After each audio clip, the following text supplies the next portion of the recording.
എല്ലാവർക്കും നമസ്കാരം. ഇന്ന് നമ്മൾ 5ാമത്തെ അധ്യായമാണ് അറിവിന്റെ ആദ്യ പാഠങ്ങളില്. ആരാണ് ഗുരു, ആരാണ് ശിഷ്യൻ എന്നൊക്കെയാണ് ഇന്നത്തേതിൽ നമ്മൾ അറിയാൻ പോകുന്നത്. അതിനു മുമ്പ് ഞാൻ എല്ലാ കമന്റും ഒക്കെ അയച്ചവരുടെ എല്ലാം കേട്ടായിരുന്നു. പ്രയോജനം ചെയ്യുന്നു എന്നൊക്കെ അറിഞ്ഞതിന് വളരെയധികം സന്തോഷം. അതുകൊണ്ട് വേറെ ഒന്നുമല്ല, പറയാൻ എനിക്കൊരു പ്രചോദനമുണ്ട്. പറയുന്നത് ഉപയോഗപ്പെടുന്നുണ്ടല്ലോ എന്ന് ഓർത്തിട്ട്.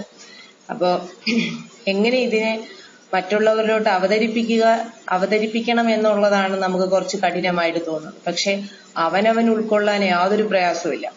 ഇപ്പം ഇതിൽ തന്നെ നേരത്തെ ഉള്ളതില് ഒരു പ്രപഞ്ച പ്രവാഹം എന്ന അല്ലെങ്കിൽ ഒരു നദിയുടെ പ്രവാഹത്തിൽ നമ്മള് പൊങ്ങുതടിയായി കിടക്കാതെ അതിലെ ഒരു നീർത്തുള്ളിയായി മാറാൻ ഒരു പ്രയത്നവും ആവശ്യമില്ല എന്ന് ഗുരു തന്നെ പറഞ്ഞിട്ടുണ്ട്. അപ്പൊ നമുക്ക് അത് നമ്മുടെ ഉള്ളിലോട്ട് എടുക്കാൻ ഒരു പ്രയത്നവും ആവശ്യമില്ല. പക്ഷെ അതിനെ വേറെ ഒരാളിലോട്ട് എത്തിക്കാനാണ് നമുക്ക് കുറച്ച് പ്രയാസം അനുഭവപ്പെടുന്നത്. അല്ലെങ്കിൽ ഈ ആത്മവിദ്യ അനായാസമാണ്, അതിസുലഭമാണ് എന്നാണ് കവികളെല്ലാം പാടിയിരിക്കുന്നത്. അല്ലെങ്കിലും വിഷ്ണു സഹസ്രനാമം അല്ലെങ്കിൽ ലളിതാ സഹസ്രനാമത്തിലൊക്കെ പറയുന്നതിന് ഭഗവാനെ സുലഭഹ എന്നാണ് വിളിച്ചിരിക്കുന്നത്. കാരണം ഈ പറയുന്ന സത്യത്തിനെ നമ്മൾ അന്വേഷിക്കുമ്പോൾ അത് താൻ തന്നെയാണ് എന്നതാണ് യാഥാർത്ഥ്യം. അപ്പൊ അതറിയാൻ പ്രത്യേകിച്ച് ഒരിടത്തും പോകണ്ട. ആ സത്യത്തിനെ പ്രാപിക്കാൻ ഒരിടത്തോട്ട് യാത്ര ചെയ്യേണ്ട. അതിനെ ഇനി പ്രത്യേകിച്ച് നമ്മൾ ഉൽപ്പാദിപ്പിക്കേണ്ട, ഉണ്ടാക്കിക്കൊണ്ടുവരണ്ട, അതിനുവേണ്ടി കാത്തിരിക്കേണ്ട. അതുപോലെ അതില് യാതൊരു രീതിയിലും ഒരു അഴുക്കും പറ്റിയിട്ടില്ല, അതിനെ സംസ്കരിക്കുകയും വേണ്ട എന്ന് ശങ്കരാചാര്യരും പറഞ്ഞിട്ടുണ്ട്. ന ഉൽപാദ്യം, ന ആപ്യം, ന വികാര്യം, ന സംസ്കാര്യം. അത് വസ്തുതന്ത്രമാണ് എന്നാണ്, കർമ്മതന്ത്രമല്ല. അപ്പോ ഇതത്ര എളുപ്പമാണ്. ഞാൻ പറഞ്ഞു വന്നത് വേറൊരാളിലോട്ട് നമുക്ക് അവതരിപ്പിക്കാനാണ് കുറച്ച് പ്രയാസം. അതിനു വേണ്ടിയിട്ടാണ് നമ്മൾ ശ്രമിക്കുന്നത്. അത് ഉണ്ടെന്ന് അറിഞ്ഞതിൽ വളരെ സന്തോഷം എന്നാണ് പറഞ്ഞത്. ഇതൊക്കെ ഒരു നിയതി, പറയാനും കേൾക്കാനും പഠിക്കാനും പഠിപ്പിക്കാനും ഒക്കെ നേരത്തെ തീരുമാനിക്കപ്പെട്ടതാണ് എന്നറിഞ്ഞുകൊണ്ട് ഈ 5ാമത്തെ അധ്യായത്തിലോട്ട് കടക്കാം. ആരാണ് ഗുരു, ആരാണ് ശിഷ്യൻ, എന്താണ് ഉപനിഷത്ത്, എന്താണ് അജ്ഞാനം, എങ്ങനെയാണ് ജ്ഞാനത്തിലോട്ട് വരുന്നത് എന്നൊക്കെയുള്ളതാണ് ഇതിനകത്ത് പറയുന്നത്. അപ്പോ ആദ്യം തന്നെ കുട്ടിയെ കൊണ്ട് എപ്പോഴും ഒരു ശിഷ്യന്റെ ചോദ്യത്തിൽ നിന്ന് മാത്രമേ ഗുരു ഉത്തരം പറയുകയുള്ളൂ. അതാണ് നിയമം. എന്ന് പറഞ്ഞാൽ ജിജ്ഞാസുവായ ഒരാളിന് നമ്മൾ ജ്ഞാനം ഉപദേശിക്കണം എന്നാണ്. ജിജ്ഞാസു എന്ന് പറഞ്ഞാൽ അറിയാൻ ആഗ്രഹമുള്ള ആളായിരിക്കണം. അയാൾക്ക് അറിയാൻ ആഗ്രഹമുണ്ടെന്ന് അയാളുടെ ചോദ്യത്തിൽ നിന്നാണ് നമുക്ക് പിടികിട്ടുന്നത്. അതുകൊണ്ടാണ് ഇവിടെയും ഗുരുവിനോട് ചോദിക്കുകയാണ്. ഒരു ഉപനിഷത്ത് തന്നെ നേരിട്ട് പഠിച്ചാൽ കൊള്ളാമെന്നുണ്ട് എന്ന് വിനയപൂർവ്വം എന്ന് ചോദിക്കുകയാണ്. അപ്പോഴാണ് ഗുരു ഉപനിഷത്ത് പറയുന്നത്. അപ്പൊ ഗുരു പറയാണ്, ഉപനിഷത്തിലേക്ക് കടക്കുന്നതിന് മുമ്പ് നമുക്ക് ഉപനിഷത്ത് എന്താണ് എന്ന് അറിയണം. അപ്പോ ഉപനിഷത്തിനെ ഒരു സംസ്കൃത പദമാണെന്നും അത് സംസ്കൃത ഭാഷയിലെ എല്ലാ നാമപദങ്ങളും ഒക്കെ ഒരു ധാതുവിൽ നിന്നാണ് ഉണ്ടാകുന്നത്. അപ്പൊ ഷത് എന്ന് പറഞ്ഞ ധാതുവിൽ നിന്നാണ് ഉപനിഷത്ത് ഉണ്ടായത്. അതിൽ തന്നെ ഉപാനി എന്ന് പറഞ്ഞ 2 ഉപസർഗങ്ങൾ അതിന് മുമ്പിൽ പറയുന്നത് പ്രിഫിക്സ് ആയിട്ട് പറയും. അതുകൊണ്ട് അതിന്റെ അർത്ഥം അടുത്ത്, സമീപത്ത്, ആശ്രയം കണ്ടെത്തിയിരിക്കുക എന്നൊക്കെയാണ്. അപ്പൊ അതൊക്കെ ഒന്ന് വായിച്ചു പറയാൻ ഒരു ബുദ്ധിമുട്ടും കാണില്ല എന്ന് എനിക്കറിയാം. അതെല്ലാം ഒരു ഫാക്ച്വൽ മാറ്റർ. അതൊക്കെ പറഞ്ഞു കൊടുക്കുമ്പോൾ അറിവിന്റെ, അതായത് നമ്മൾ എപ്പോഴും പറയുന്നത് പോലെ അതൊക്കെ പ്രത്യക്ഷമായും പരോക്ഷമായ അറിവിന്റെ അടിസ്ഥാനത്തിൽ വരുന്നതൊന്നും ആരും പറഞ്ഞു കൊടുക്കേണ്ട കാര്യമില്ല. പ്രത്യേകിച്ച് അധ്യാപകർക്ക് എങ്ങനെ കൈകാര്യം ചെയ്യണമെന്ന് അറിയാം. എന്നാലും അതൊക്കെ ഒന്ന് പറഞ്ഞേക്കണം. അപ്പൊ അത് കഴിഞ്ഞിട്ട് ഗുരുവിന്റെ അടുത്ത് ശിഷ്യൻ ഇരിക്കുന്നതാണ് യഥാർത്ഥത്തിൽ ഉപനിഷത്ത് എന്ന് പറയുമ്പോൾ കുട്ടിക്ക് പിടികിട്ടുകയാണ്. അപ്പൊ നമ്മൾ തമ്മിൽ, ഞാനും ഗുരുവും കൂടി സംസാരിക്കുന്നത് ഉപനിഷത്താകുമല്ലോ എന്നാണ് ചോദ്യം. അതെ, കൃത്യമായിട്ടും അത് തന്നെയാണ്. അതുപോലെ നമ്മളും ഓരോ സമയത്ത്, ഞാൻ അതാണ് പറഞ്ഞത്, സാധാരണ ഒരു പഠിപ്പിക്കുന്ന രീതിയിൽ നിന്നും വ്യത്യസ്തമായിട്ട് വേണം നമ്മൾ ഇതിനെ സമീപിക്കാൻ. ഇത് ആത്മവിദ്യ, ബ്രഹ്മവിദ്യ, അവനവനെ തന്നെ അറിഞ്ഞ് അനുഭവിക്കുന്ന ഫലമാണ് ഉണ്ടാകുന്നത്. അപ്പൊ നമ്മള് ശിഷ്യന്മാരെ തന്നെ കാണുമ്പോൾ ആ ഒരു ഭാവത്തില് യഥാർത്ഥത്തിൽ ഗുരുവും ശിഷ്യനും ഒന്ന് തന്നെയാണ്. ഗുരു അതാണ് പറയുന്നത്, നമ്മൾ ഒരു വിളക്കിൽ നിന്നും വേറൊരു വിളക്ക് കൊളുത്തിയാൽ 2 വിളക്കും പൂർണ്ണമായിരിക്കും. അപ്പൊ ഗുരുവാകുന്ന വെളിച്ചത്തിൽ നിന്നും നമ്മൾ ശിഷ്യനാകുന്ന ഒരു വെളിച്ചം അതിൽ നിന്നും കൊളുത്തി ഉണ്ടാകുമ്പോ അത് 2ഉം പൂർണ്ണമാണ്. ഒരിക്കലും ഒരു വിളക്കിന് കുറച്ച് അഭാവം ഉണ്ടാകില്ല. അപ്പൊ അതാണ് ഗുരുവിന്റെ, അതായത് ഗുരുവിന് മാത്രമേ അങ്ങനെ കൊടുക്കാൻ പറ്റുള്ളൂ എന്നാണ്. ഗുരു കൊടുക്കുന്നത് പൂർണ്ണമായിരിക്കും. അപ്പൊ അങ്ങനെ ഒരു അറിവ് ബ്രഹ്മവിദ്യയാണ്.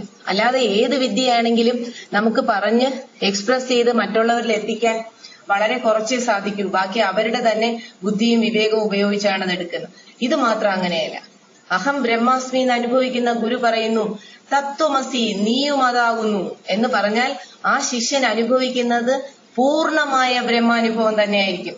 അതിലെത്തിക്കാനുള്ള കുറെ ഉപദേശങ്ങളാണ് നമ്മൾ ഉപനിഷത്തുകളുടെ രൂപത്തിൽ കൊടുക്കുന്നത്. സത്യം ഗുരുവിന്റെയും ശിഷ്യന്റെയും ഉള്ളിൽ ഒരേ അനുഭവം തന്നെയാണ്. ഇതറിഞ്ഞു വേണം നമ്മൾ ഓരോരുത്തരും കുട്ടികളെ പരിശീലിപ്പിക്കാൻ. അപ്പോ അത് കഴിഞ്ഞ് അപ്പൊ നമ്മൾ പറയുന്നത് ഉപനിഷത്താണ് എന്നാണ് ഞാൻ ഉദ്ദേശിച്ചത്. ഗുരുവും ശിഷ്യനും പറയുന്നതെല്ലാം ഇതുപോലെയാണെങ്കിൽ അത് ഉപനിഷത്ത് തന്നെയാണ്. അത് കഴിഞ്ഞ് ഹരി പറയാണ്, അപ്പോ അറിയാനായി ദാഹവുമായിരിക്കുന്ന ആളിനെ ജിജ്ഞാസു എന്ന് വിളിക്കുകയാണ്. അപ്പോ യഥാർത്ഥത്തിൽ ജിജ്ഞാസു ആരാണെന്ന് ചോദിച്ചാൽ ജ്ഞാനിയാകാൻ വേണ്ടി ഇരിക്കുന്ന ആളാണ്, ജ്ഞാനം അറിയാൻ വേണ്ടിയിട്ടാണ്. അപ്പോ ജിജ്ഞാസുവിൽ നിന്നും ജ്ഞാനിയിലേക്കുള്ള ഒരു പ്രയാണമാണ് യഥാർത്ഥത്തിൽ ഉപനിഷത്തിന്റെ ഉപദേശം. ഒരു ഉപനിഷത്ത് പൂർണ്ണമാകുന്നത് ജിജ്ഞാസുവിൽ നിന്നും തുടങ്ങി അവസാനം ജ്ഞാനം സമ്പൂർണമാകുമ്പോൾ ജിജ്ഞാസു ജ്ഞാനിയായി മാറും എന്നാണ്. അപ്പോ ആദ്യമായിട്ട് ശിഷ്യൻ ഗുരുവിന്റെ അടുത്ത് ഇരുന്നു.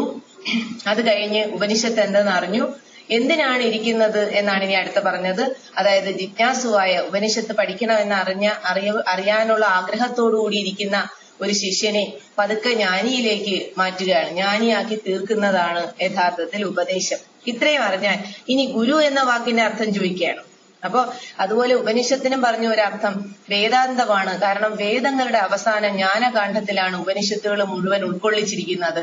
അതുകൊണ്ട് അതിനെ വേദാന്തം എന്ന് പറയുന്നു. അറിവിന്റെ അവസാനം എന്നാണ്. യഥാർത്ഥത്തിലുള്ള അറിവ് അവസാനമായ അറിവ്, അതായത് പ്രത്യക്ഷവും പരോക്ഷവുമായ അറിവിനെയെല്ലാം കടന്ന് ഈ അറിവെല്ലാം നിൽക്കുന്നത് എവിടെയാണ് എന്ന് അറിയുന്ന അനുഭവം, അവസാനത്തെ അറിവ്, അത് അപരോക്ഷമായ അറിവാണ്. അപ്പോ അതിലാണ് എത്തുന്നത്. ഇനി ഗുരു ആരാണ്? ഗുരുവിന്റെ രഹസ്യം എന്താണ്? ഗുരു എന്നത് ഇരുട്ടിൽ നിന്നും വെളിച്ചത്തിലേക്ക് എത്തിക്കുന്ന ആളാണ്. അപ്പോ വെളിച്ചത്തിലേക്ക് എത്തിക്കണമെങ്കിൽ യഥാർത്ഥത്തിൽ ഇരുട്ടിലാണ് ഇരിക്കുന്നതെന്ന് അറിയണം. എങ്കിലേ നമ്മളൊരു ഗുരുവിനെ സമീപിക്കൂ. അപ്പൊ ഗുരു നമ്മളെ ആ ഇരുട്ടിൽ നിന്നും പതുക്കെ പതുക്കെ ആ വെളിച്ചത്തിലേക്ക് കൊണ്ടുവരും. അവിടെ പറയണു, ഇരുട്ട് എന്നത് നമ്മുടെ അറിവില്ലായ്മയാണ് പറയുന്നത്. അറിവില്ലായ്മയാകുന്ന നമ്മുടെ മനസ്സിന്റെ ഇരുട്ടിനെ ജ്ഞാനമാകുന്ന വെളിച്ചം കൊണ്ടുവന്ന് പ്രകാശിപ്പിച്ച് നമ്മുടെ ഉള്ളിലുള്ള സകല അജ്ഞാനത്തിനെയും കളയിക്കുന്നതാണ് ജ്ഞാനം. അപ്പൊ നമുക്ക് പ്രകാശം കൊണ്ടുവന്നാൽ ഇരുട്ട് അപ്രത്യക്ഷമാകും എന്ന് എല്ലാവർക്കും അറിയാവുന്നതാണ്. അപ്പൊ ഗുരു ഇവിടെ ഒരു ഉദാഹരണം പറയുന്നതിന് നമുക്ക് കുട്ടികളോട് പറയാം. ഇരുട്ട് എന്നത് എന്താണെന്ന് ചോദിച്ചാൽ, ഇരുട്ട് എന്നത് എന്താണ്? പ്രകാശം ഇല്ലാത്ത, അതായത് പ്രകാശത്തിന്റെ അഭാവമാണ് ഇരുട്ട്. അല്ലാതെ ഇരുട്ട് എന്ന ഒരു പ്രത്യേകിച്ച് പദാർത്ഥം ഇല്ല. അത് മനസ്സിലാക്കി കൊടുക്കാനുള്ള ഉദാഹരണം ഗുരു ഇവിടെ പറഞ്ഞത് തന്നെ നമുക്ക് എടുത്താൽ, ഒരു പെട്ടി അടച്ചു വെച്ചിരിക്കുന്നു. ആ പെട്ടിയുടെ വശങ്ങളിലൊന്നും ഒരു ദ്വാരമോ ഒന്നുമില്ല. അതിനകത്ത് എന്തായിരിക്കും? സ്വാഭാവികമായിട്ടും അതിനകത്ത് ഇരുട്ടായിരിക്കും. അപ്പോ അങ്ങനെയുള്ള ഇരുട്ട്, അവിടെ ഒരു ദീപം തന്നെ തെളിഞ്ഞു എന്നിരിക്കട്ടെ. അങ്ങനെയാണെങ്കിൽ ആ ഇരുട്ടാണോ ഇപ്പൊ പെട്ടിക്കകത്ത് വെളിച്ചം? അങ്ങനെയാണെങ്കിൽ ആ ഇരുട്ട് എങ്ങോട്ട് പോയി? കാരണം പെട്ടി തുറന്നിട്ടില്ല, പെട്ടിയുടെ സൈഡിലൊന്നും ഒരു ദ്വാരവും ഇല്ല. എങ്ങോട്ട് പോയി എന്ന് അറിയാൻ വയ്യ. എന്താണ്? ഇല്ലാത്ത ഒരു വസ്തു എങ്ങോട്ട് പോകാൻ? ആദ്യമേ അതവിടെ ഇല്ലായിരുന്നു. കാരണം വെളിച്ചത്തിന്റെ അഭാവമായിരുന്നു ഇരുട്ട്. അല്ലാതെ ഇരുട്ട് എന്നൊരു പദാർത്ഥം ഉണ്ടായിരുന്നുവെങ്കിൽ ഒരിക്കലും അത് ഇല്ലാതായി പോയില്ല. അപ്പൊ ഇല്ലാത്ത ഒരു ഇരുട്ട് ഇല്ലാതാകാൻ എന്ത് കാര്യം? ഇല്ലാത്തത് തന്നെ. ഇതെല്ലാം പറഞ്ഞു വരുന്നത് പതുക്കെ പതുക്കെ നമ്മുടെ ഉള്ളിലിരിക്കുന്ന ബോധസത്യത്തിലേക്കാണ്. ഇനി നമ്മുടെ ബോധസത്യമാകുന്ന നമ്മുടെ തന്നെ സ്വരൂപത്തിനെ മറച്ചിരിക്കുന്നത് എന്താണ്? മനസ്സാകുന്ന അജ്ഞാനമാകുന്ന ഇരുട്ടാണ്. അപ്പൊ ഇവിടെ അറിവുണ്ടായാൽ അജ്ഞാനവും അപ്രത്യക്ഷമാണ്. അപ്പൊ അറിവിനെ കൊണ്ടുവരുന്നവൻ ആരാണ്? പ്രകാശം കൊണ്ടുവന്നാൽ ഇരുട്ട് അപ്രത്യക്ഷമാകുന്നത് പോലെ അറിവാകുന്ന പ്രകാശം കൊണ്ടുവന്നാൽ നമ്മുടെ ഉള്ളിലിരിക്കുന്ന അജ്ഞാനമാകുന്ന ഇരുട്ടും അപ്രത്യക്ഷമാകും. പക്ഷെ എങ്ങോട്ട് പോയി എന്ന് കാണാൻ സാധിക്കില്ല. അതുകൊണ്ട് കാണാൻ കഴിയാത്ത ഒരു വസ്തുവാണ് നമ്മളെ ഭയപ്പെടുത്തിയിരുന്നത് എന്ന് നമ്മൾ അറിയും. സാധാരണ ഇരുട്ടിനെ എല്ലാവർക്കും ഭയമാണ്. അതും ഈ കുട്ടിയെ കൊണ്ട് തന്നെ പറയിപ്പിക്കുന്നുണ്ട്. ഇരുട്ടിനെ എന്തുകൊണ്ടാണ് ഭയം? ഇരുട്ടില് നമുക്ക് ഒന്നും ദൃശ്യമല്ല, ഒന്നിനെയും കാണാൻ സാധിക്കുന്നില്ല. അപ്പൊ ഇരുട്ടിൽ എന്തെല്ലാം പതിയിരിക്കുന്നു എന്നുള്ളത് മുഴുവൻ നമ്മുടെ വികല്പങ്ങളായിട്ട് നമ്മളെ ഭയപ്പെടുത്തിക്കൊണ്ടേയിരിക്കും. അപ്പൊ ഇരുട്ടില് എങ്ങനെയാണ്, എന്തൊക്കെ കാണും? പിശാചുകൾ കാണും, ഭൂതം കാണും, അല്ലെങ്കിൽ ഇരുട്ടിൽ ഇറങ്ങുമ്പോൾ ഇഴജന്തുക്കൾ കാണും. എന്തൊക്കെയോ ഭയക്കുന്നു. ഇല്ലാത്തതിനെയാണ് ഭയക്കുന്നത്. ഇരുട്ടിൽ ഒന്നിനെയും കണ്ടിട്ടല്ല ഭയന്നത്, കാണാത്തതിനെയാണ് ഭയന്നത്. അതുപോലെയാണ് നമ്മുടെ മനസ്സിലും അറിവില്ല, ആ അജ്ഞാനമാണ് ഇരിക്കുന്നതെങ്കിൽ, അജ്ഞാനം ഇരുട്ടാണ്. ആ ഇരുട്ടിൽ നമ്മൾ എന്തൊക്കെയോ സങ്കല്പ വികല്പങ്ങളിൽ ഭയന്നുകൊണ്ടേയിരിക്കുന്നു. ഇത് വ്യക്തമായി കാണുമെന്ന് ഞാൻ കരുതുന്നു. കാരണം മനസ്സിൽ ഉണ്ടാകുന്ന അജ്ഞാനത്തിനെ, ആ ഇരുട്ടിനെ സത്യത്തിൽ എന്തെന്ന് അറിയാതെ നമ്മൾ സദാ ഭയന്നുകൊണ്ടാണ് ഇവിടെ ജീവിക്കുന്നത്.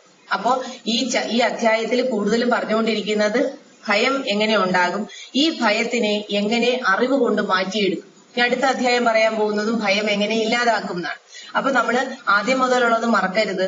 ഒന്നാമത്തെ അധ്യായം മുതൽ എന്താണ് പറഞ്ഞുകൊണ്ടിരിക്കുന്നതെന്ന് ചോദിച്ചാൽ, യഥാർത്ഥ ഗുരു ആദ്യം ചെന്ന് ഈ പറഞ്ഞ ദുഃഖം അല്ലെങ്കിൽ ഭയമുണ്ട് എന്ന് പറയുന്ന ഒരു ശിഷ്യനോട്, ഇപ്പൊ ഇതിലല്ല അല്ലാതെയാണെങ്കിലും ഒരു ശിഷ്യൻ ഗുരുവിന്റെ അടുത്ത് എത്തിക്കഴിഞ്ഞാൽ ആ ഗുരു ആദ്യം ശിഷ്യനെ ഉണർത്തി വിടുകയാണ്.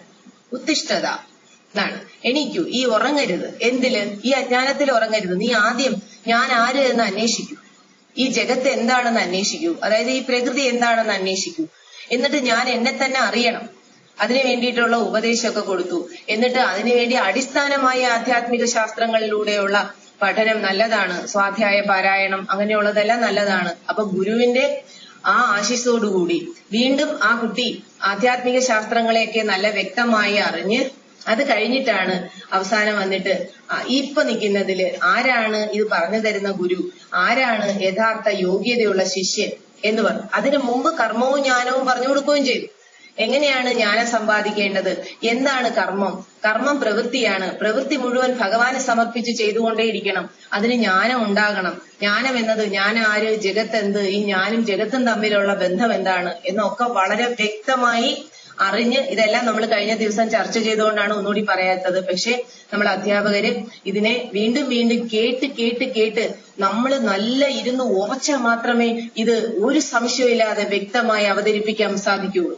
എന്ന് പറഞ്ഞാൽ ഒരു ഏതെങ്കിലും ഒരു കാര്യം നമ്മൾ വേറെ ഒരാൾക്ക് വളരെ സിമ്പിളായിട്ട് ലളിതമായി പറഞ്ഞു കൊടുക്കുന്നു എങ്കിൽ അതിന്റെ അർത്ഥം അത് നമ്മൾ നല്ലവണ്ണം ഉൾക്കൊണ്ടു എന്നതാണ്. ഇത് ഏത് സബ്ജക്റ്റ് ആണെങ്കിലും അങ്ങനെ തന്നെയാണ്.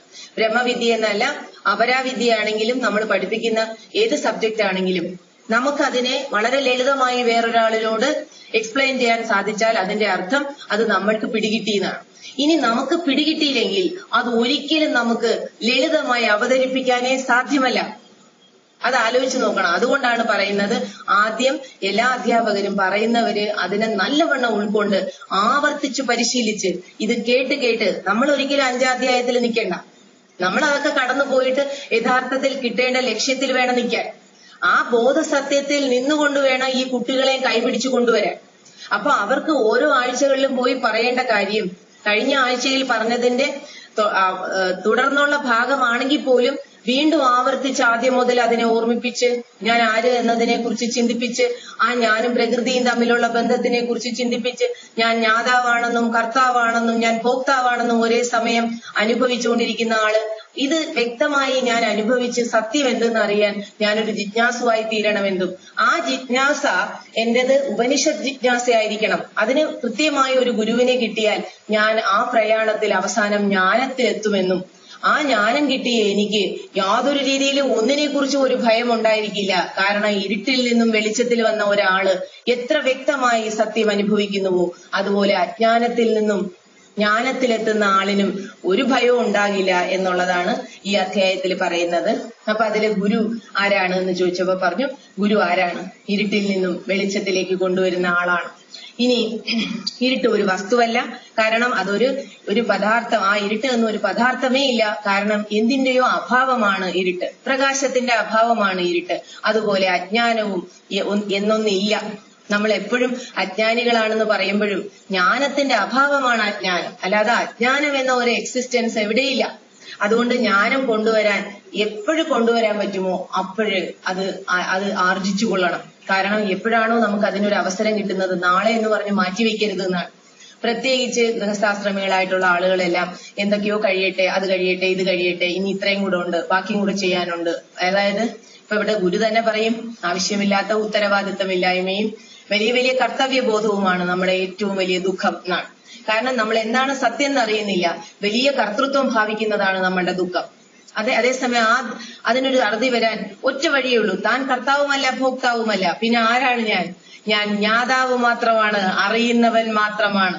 കർത്തൃത്വ ഭോക്തൃത്വ രൂപങ്ങളെല്ലാം ഇവിടെ പ്രകൃതിയിലുള്ളതാണ് എന്നറിയുന്ന നിമിഷം നമ്മൾ ഇതിൽ നിന്നൊക്കെ സ്വതന്ത്രമാകും. അപ്പൊ അത് കഴിഞ്ഞ് ഭയം ജനിപ്പിക്കാനുള്ള കഴിവ് ഇരുട്ടിനുള്ളതുപോലെ നമ്മുടെ ഉള്ളിൽ അജ്ഞാനമാകുന്ന ഇരുട്ടാണ് നമ്മളിൽ ഭയം ജനിപ്പിച്ചതെന്ന് അറിയണം. അത് കഴിഞ്ഞിട്ട് പിന്നെ വാസ്തവത്തിൽ അജ്ഞാനം എന്നതുമില്ല, ഇരുട്ട് എന്നതുമില്ല. ഇരുട്ട് പ്രകാശത്തിന്റെ അഭാവത്തിലാണ് തോന്നുന്നത്. അതുപോലെ ജ്ഞാനത്തിന്റെ അഭാവത്തിലാണ് അജ്ഞാനം തോന്നിയത്. ഇനി ജ്ഞാനം എവിടെയാണ്? നമ്മള് വെളിച്ചം എവിടെ കൊണ്ടുവരണം? ആലോചിച്ച് നോക്കണം. എവിടെ കൊണ്ടുവരണം? ജ്ഞാനമായിട്ട് അത് ഉള്ളിൽ വരും. വന്നു കഴിഞ്ഞാലോ അജ്ഞാനം എങ്ങോട്ട് പോയി എന്ന് അറിയാൻ പറ്റില്ല. അത് മാത്രമല്ല, ജ്ഞാനം നമ്മുടെ സ്വരൂപം തന്നെയാണ്. അതാണ് ഏറ്റവും വലിയ അനുഗ്രഹം. ഒരു വെളിച്ചം പുറത്തുനിന്ന് കൊണ്ടുവരണം ഇരുട്ടുള്ള സ്ഥലത്തെങ്കിൽ ഗുരു ശിഷ്യനുമായിട്ടുള്ള സംവാദത്തിൽ ആ സ്വയം ജ്ഞാനമാകുന്ന തന്നെ ഉണർത്തുകയാണ് ചെയ്യുന്നത്. അറിവിലേക്ക് ഉണർത്തി വിടുകയാണ് ചെയ്യുന്നത്. അത് പുറമേ നിന്ന് കൊണ്ടുവരേണ്ട ഒന്നല്ല, അത് താൻ തന്നെയാണ്. തന്റെ സ്വരൂപം ജ്ഞാനമാണ്. സത്യം ജ്ഞാനം അനന്തം എന്നാണ് പറയുന്നത്. അങ്ങനെയുള്ള ആ സത്യസ്വരൂപം നമ്മുടെ ഉള്ളിലായതുകൊണ്ട് ഇതിന് ഒരു പ്രയാസവുമില്ല. നമ്മുടെ ഉള്ളിലിരിക്കുന്ന അജ്ഞാനമാകുന്ന മനസ്സിന്റെ സങ്കല്പങ്ങളെ കീഴ്പ്പെടുത്തിയാൽ മതി. അതിന് ഒരു ബുദ്ധിമുട്ടുമില്ല. ഈ സത്യത്തിനെ ഉൾക്കൊണ്ട് അതിനെ അവഗണിച്ചാൽ മതി. മനസ്സിനെ ഉപേക്ഷിക്കാൻ പറ്റും. അതൊക്കെ നമ്മൾ ഓരോ അധ്യായത്തിലായിട്ട് ഇനി അങ്ങോട്ട് പറയും. എങ്ങനെയാണ് നമ്മൾ സങ്കല്പങ്ങളെ ഇല്ലാതാക്കുന്നത്? അതായത് അജ്ഞാനത്തിൽ ഉണ്ടാകുന്ന സങ്കല്പങ്ങളെ നമ്മൾ ഇരുട്ടിൽ എന്തെല്ലാം സങ്കല്പങ്ങൾ ഉണ്ടാകും? ഭയം ഉണ്ടാക്കുന്ന സങ്കല്പങ്ങൾ വന്നുകൊണ്ടേയിരിക്കും. ഇരുട്ടത്ത് നമ്മൾ വെളിച്ചമില്ലാതെ ഇറങ്ങിക്കഴിഞ്ഞാൽ എന്തൊക്കെ സംശയം തോന്നുമോ അത്രയും സംശയമാണ് മനസ്സാകുന്ന അജ്ഞാനത്തിന്റെ ഇരുട്ടിൽ നമ്മൾ ഇരിക്കുമ്പോഴും. അതുകൊണ്ട് ഇതെല്ലാം ഗുരു പതുക്കെ പതുക്കെ ആ വെളിച്ചം ശിഷ്യന്റെ ഉള്ളിൽ കൊടുക്കുന്ന പോലെ നമ്മുടെ ഉള്ളിലും അത് പ്രകാശിക്കും.